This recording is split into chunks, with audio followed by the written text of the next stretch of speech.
Previously on Brotherhood Diaries. Cesare Borgia is the perfect nemesis. He's trying to take over the whole country, united under the Templars. Their sole purpose is to kill Ezio. Centuries later, a Templar army masses. A prediction of global disaster looms, and the assassins struggle to turn the tide. As time runs out, Desmond Miles searches for the path to the secret temples that can save us all. Welcome to Assassin's Creed Brotherhood Diaries. When we decided we wanted to add multiplayer in Assassin's Creed, we wanted to make sure that, as everything else, it fits into the storyline. The multiplayer fits basically at the current era, so 2012. Meanwhile, we follow the story of Desmond Miles.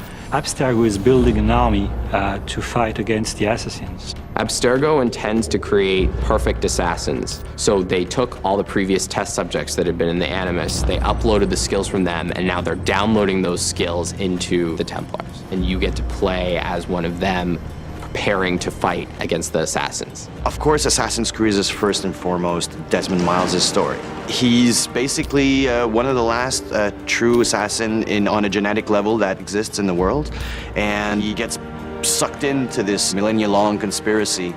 Desmond's objective in Assassin's Creed Brotherhood is to find the piece of Eden in Ezio's past, and then to use that apple to avert the disaster which is coming in 2012. My personal favorite things in the game is the VR missions.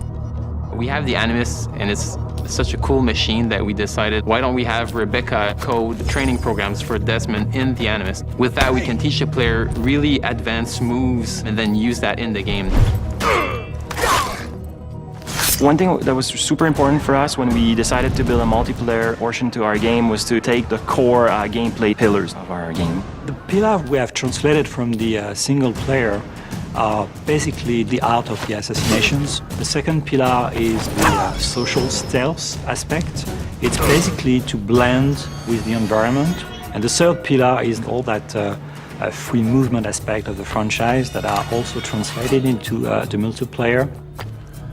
The multiplayer characters you're playing are uploaded memories of actual people that lived during the Renaissance. So these guys are part of the genetic material of the subjects. On top of that, you will have the ability to customize their appearance. So the more you will progress into the game, the more you will be able to change on the characters.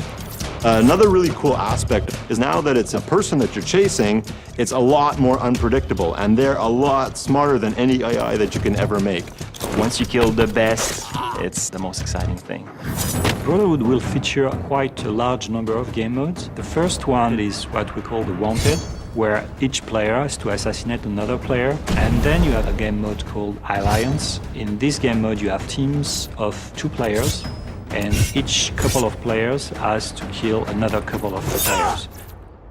There's a million ways in which you can do cool things in a multiplayer, because it's not about just killing people and the number of frags you have. It's about, earning points, and you can have top scores and just brag about it. I think the most important thing, we had to do it smart, and we had to do it very, very deep and very well thought out. I think people will be extremely, extremely impressed with this best Assassin's Creed.